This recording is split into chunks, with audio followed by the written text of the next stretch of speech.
Wyoming Territory. Autumn of 1883, the wind blew cold through the slats of the corn crib, and Virginia Albright curled tighter beneath the threadbare quilt, rats scrabbling in the straw near her feet. She had not always lived like this. 2 months ago, she had a roof over her head and 2 children beside her. Now, Samuel and Sadie were gone, taken by a traveling missionary couple who promised food and a safe church home in Cheyenne. Virginia had kissed their foreheads and told them she would come for them soon. She had lied. She had no money and no plan, only empty hands and bleeding blisters from endless miles of walking. She had not eaten in 2 days. The farm she squatted on had gone belly up, left behind by a family that had packed in the night. The corn crib was all that was dry. She had found a rusted tin can and drank rainwater, but the rats were bolder now, and the cold was settling deep into her bones. She was 23, barefoot and alone. Then early one morning, boots crunched outside. She froze, heart jumping. A shadow moved past the slats and the door creaked open. Light poured in and she blinked hard, raising a hand to shield her eyes. A tall man stood in the doorway, broad-shouldered and sun-browned, a rifle slung over his back and a slow frown forming on his face.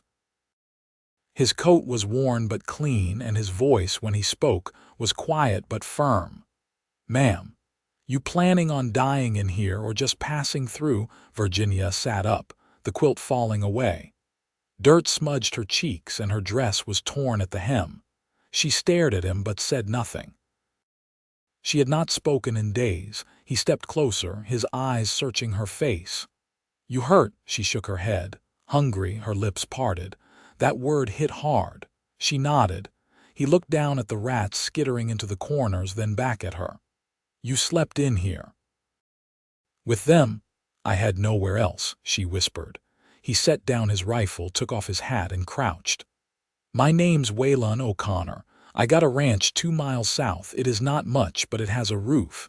It has food. And my bed's got room for a woman like you." Her eyes widened. He did not mean it the way men at saloons did.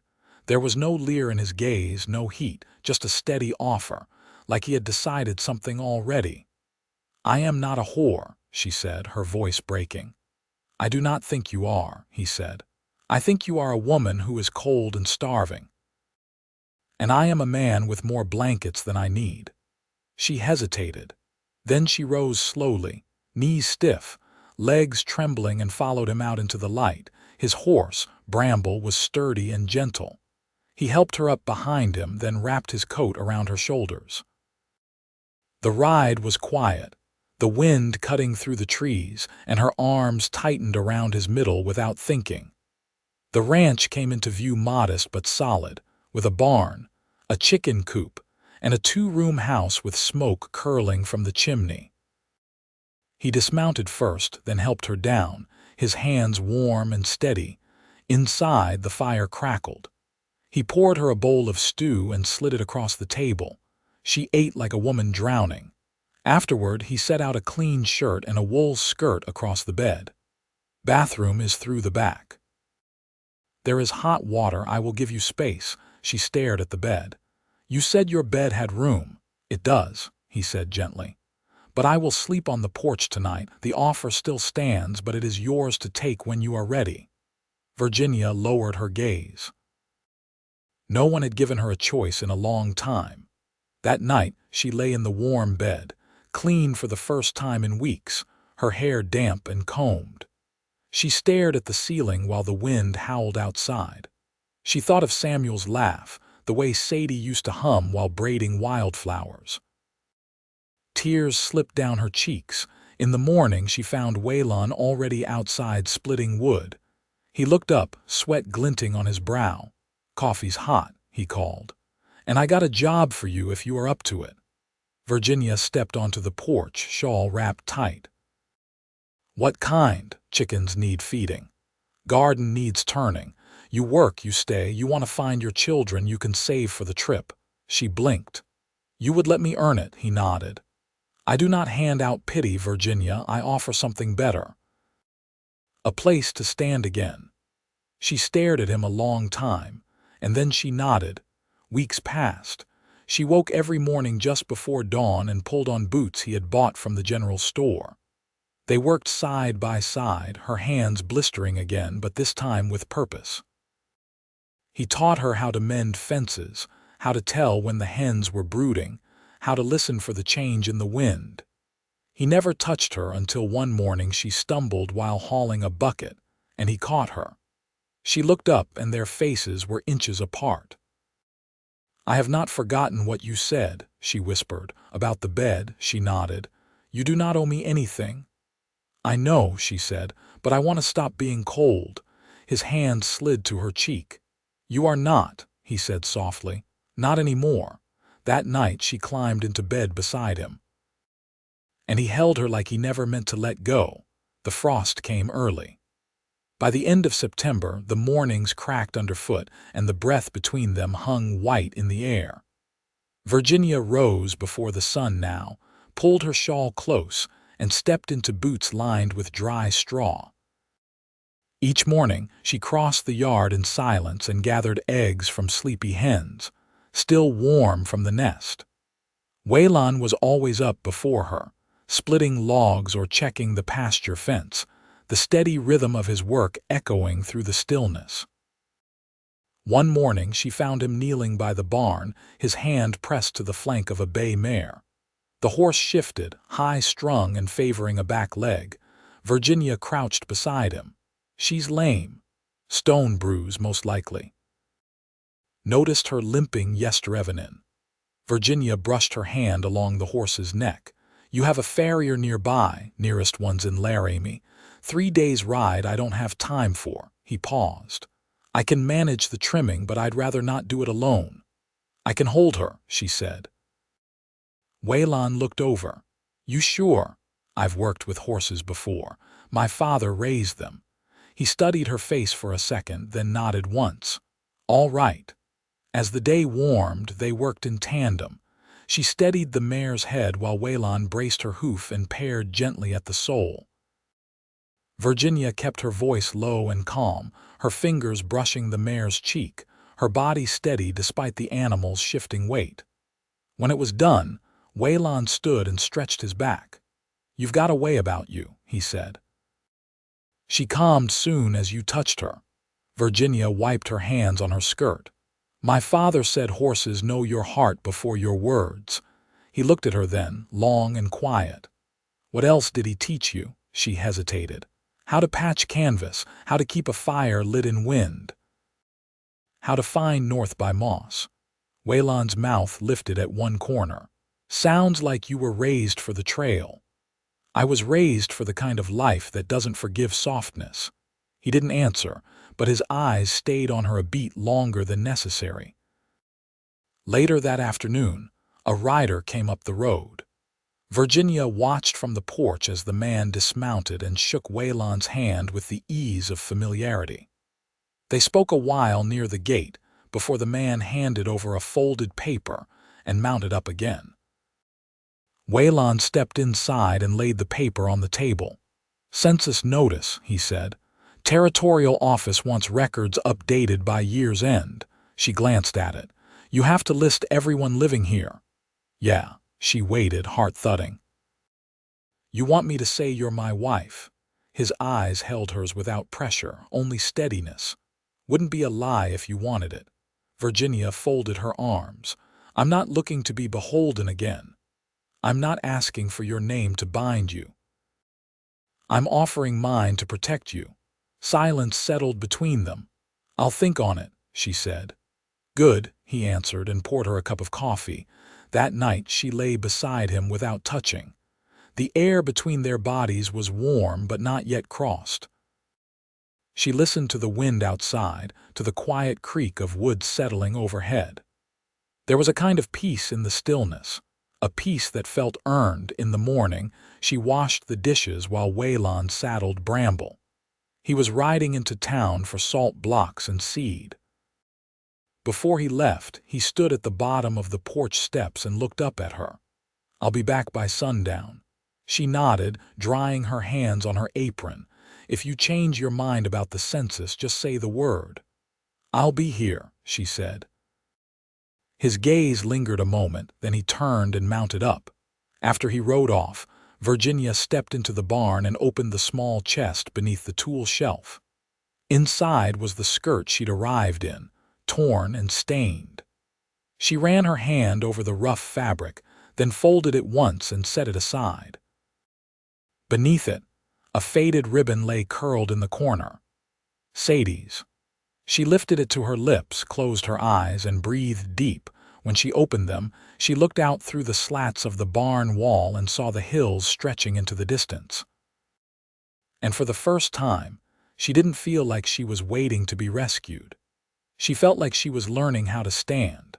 By mid-October, the cottonwoods along the creek had turned gold, their leaves spinning down in slow spirals that caught in the horse trough and drifted against the barn. The days shortened, but the quiet between Virginia and Waylon had begun to fill with something steadier than silence, something that didn't need naming, but lived in the way his hand lingered on her shoulder when passing behind her, or how she remembered to leave the coffee pot warming for when he came in from fencing. One evening, as she pulled carrots from the garden bed, she found a black button buried in the dirt. It was worn smooth, the thread still clinging to the back. She turned it in her fingers, then stood and brought it inside. Waylon looked up from the table where he had been mending the strap of his saddle. "Lose something?" he asked. "No," she said, placing the button beside him. "Found it near the carrots." He examined it, brows pulling together. "That's off my winter coat. Been missing since last year's thaw. You ought to have let me patch that coat weeks ago." "You weren't here weeks ago." Virginia wiped her hands on her apron. "Well, I am now."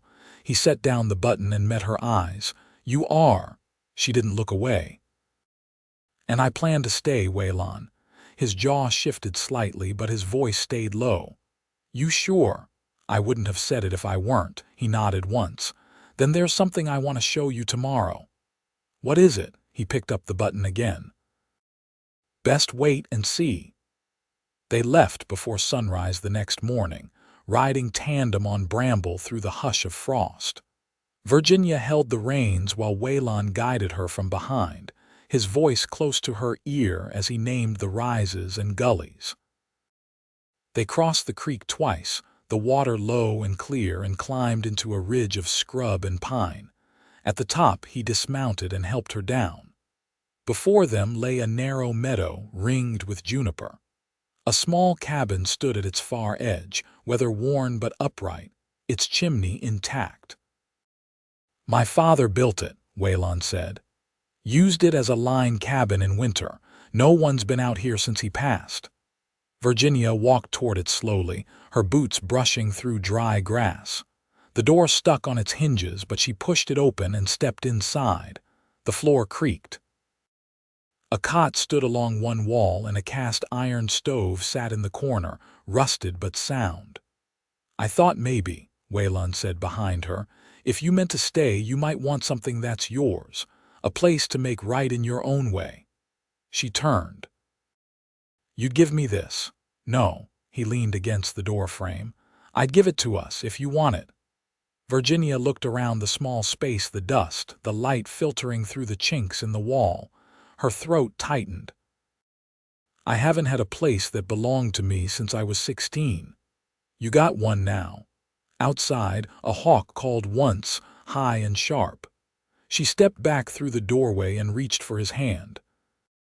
"We'll fix it together." They worked through the rest of the day, clearing brush and checking the stovepipe. Waylon retrieved tools from the ranch, and by dusk, they had patched the roof with tar paper and hauled in a stack of firewood. Virginia lit a lantern and the glow stretched warm across the floorboards. She sat on the cot, brushing sawdust from her skirt. Waylon knelt beside the stove, coaxing flame from kindling. When he stood, he looked over at her. "You ever think about what comes next?" She nodded.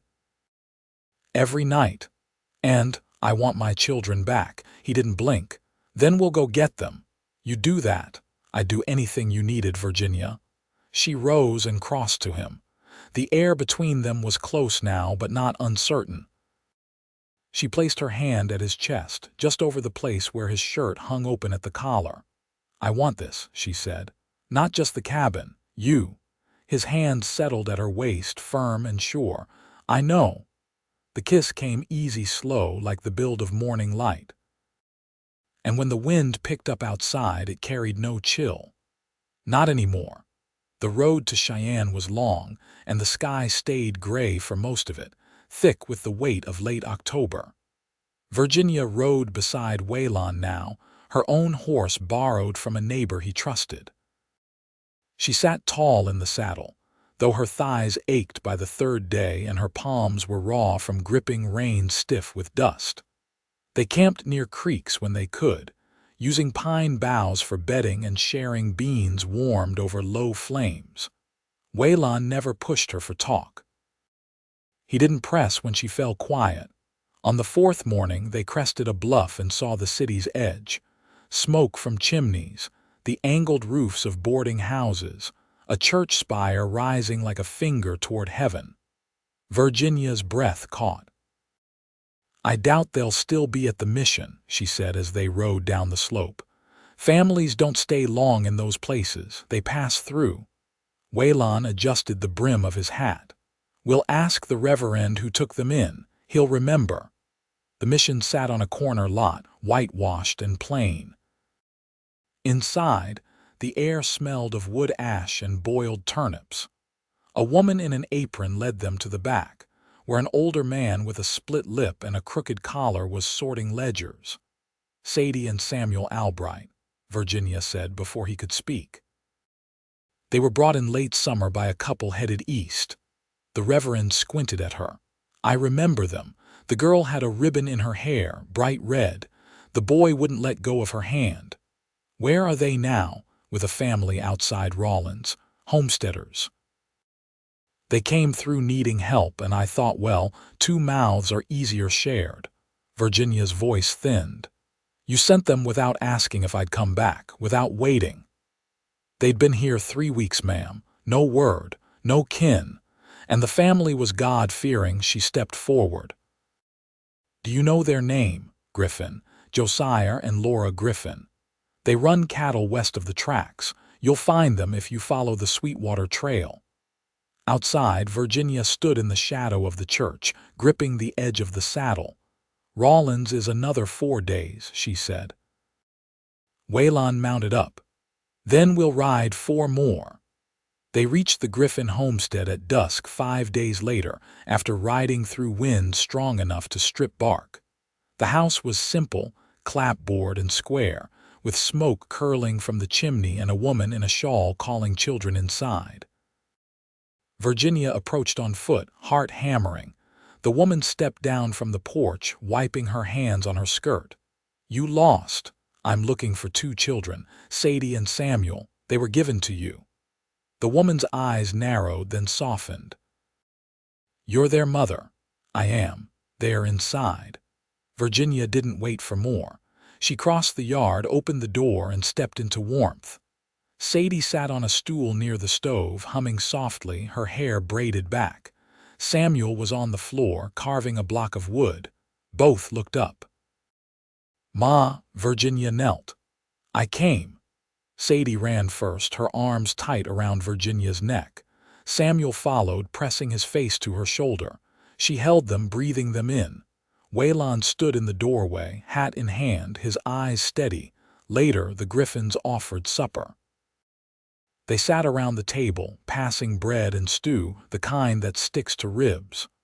Laura Griffin kept stealing glances at Virginia and finally said, They never stopped talking about you. I told them you'd come. Virginia swallowed thickly. Thank you for keeping them safe. Josiah nodded. We'd been praying someone would. That night, Waylon slept in the barn and Virginia curled between her children in the loft. Sadie tucked her ribbon under the blanket and whispered, I told Samuel you weren't dead. I never was, Virginia whispered back. Just lost for a while. In the morning, they rode west, the four of them. Samuel sat in front of Waylon, Sadie in front of Virginia. The trail home stretched long behind them, but ahead, the sky brightened. At the ridge above the cabin, Virginia looked down at the small roof and the smoke curling from the chimney. She glanced sideways at Waylon. "We'll need to build another room." He gave a slow nod. "We will." She smiled then, the first wide smile in many weeks, and turned Bramble toward home. The cabin felt smaller with 4 bodies breathing under its roof. But Virginia had never known a space to take on warmth so quickly. The children adapted in their quiet, careful way. Sadie took to sweeping the corners, humming under her breath, while Samuel followed Waylon like a shadow, trailing behind him with a stick he called his walking cane. The days were full. Virginia rose first, kneading dough on the table while the fire caught. When the sun touched the slope behind the barn, she'd send Samuel out to gather kindling, Sadie to fetch eggs. Waylon had begun clearing the plot behind the cabin for a new room, and Virginia watched him sometimes through the open window, sleeves rolled, back bent, the rhythm of his work steady as breath. One morning, she joined him with a bucket of water and a strip of cloth. He was scraping bark from a beam, the blade of his draw knife flashing in the light. "You'll wear those hands to bone," she said, crouching beside him. He paused, glancing down at the red streaks along his knuckles. "Don't notice till I stop." She dipped the cloth and wrapped it carefully around his fingers. "You never stop long. I never had reason to." She tied the knot and sat back on her heels. "You do now." He looked at her then, not just a glance he looked. "Do you want a wedding?" She blinked. "You asking?" "I'm saying it plain. I want to marry you, Virginia." She folded her hands in her lap. "Not out of duty." "No," he said. "Out of liking the way you settle into a place and make it better without asking permission. Out of watching you teach Samuel how to tie a knot and Sadie how to plait ryegrass. Because this land feels like a home now, and it didn't before you came." She said nothing for a long time, only reached out and took his hand again, threading her fingers through his. "All right," she said. They married in the clearing behind the cabin, beneath a stretch of cotton sky. The neighbor who'd lent them the second horse stood as witness, his wife holding a small bouquet of dried sage and prairie rose. Sadie wore her red ribbon, tied at the back of her braid, and Samuel kept tugging at the collar of the shirt Waylon had stitched new buttons onto. Virginia wore her cleanest dress, and Waylon had brushed his coat until the seams showed. The vows were simple. No rings, just hands clasped tight, promises spoken low. Afterward, they shared bread and a tin of blackberry preserve given by the neighbor's wife. When the sun dropped low, Waylon pulled Virginia aside, just past the edge of the trees. He didn't say anything, only brushed a strand of hair from her face and kissed her like it was the first time he'd ever let himself feel something fully. That night, when the children were asleep beneath quilts, he and Virginia lay side by side in the new bed he'd built from pine. The room still smelled of sawdust and linseed. She laid her head against his chest, listening to the slow thud of his heart. "I never thought it would end like this," she said. "It hasn't ended," he murmured. "This is the start." The winter came hard that year, but they were ready. The new room held firm against the wind, and Samuel learned to chip ice from the trough while Sadie helped salt meat by the hearth. Virginia kept her hands busy with mending and taught the children to read by lantern light, using scraps of paper Waylon brought from town. In spring, they planted potatoes and corn, and Waylon turned the soil with Samuel beside him, mimicking every motion. Virginia and Sadie lined the rows with seed, singing under their breath to keep time. One evening, as the last light turned the fields gold, Virginia sat on the porch steps, her hands wrapped around a tin cup. Waylon joined her, easing down beside her with a soft grunt. "I was thinking," she said, "we should paint the cabin, come summer." He nodded. "What color?" "I don't care," she said. "So long as it looks like it belongs." He glanced toward the barn. "You do, all of you." She leaned her head against his shoulder. "I know." Years passed, quiet and full. The children grew into laughter and long strides. Samuel took to carving, leaving tiny animals along the rafters. Sadie learned to bake, her hands deft and sure. Virginia and Waylon built a life not out of ease, but of rhythm and trust, each day folding into the next with the kind of peace that comes only after long struggle. They never left the land again. They didn't need to. Everything they'd lost had found its way back, shaped into something steadier, something lasting. And every night, as the wind whispered through the grass and the fire burned low, Virginia lay beside the man who had given her not rescue, but room to rise. And she loved him for it, every day, for all the rest of her days.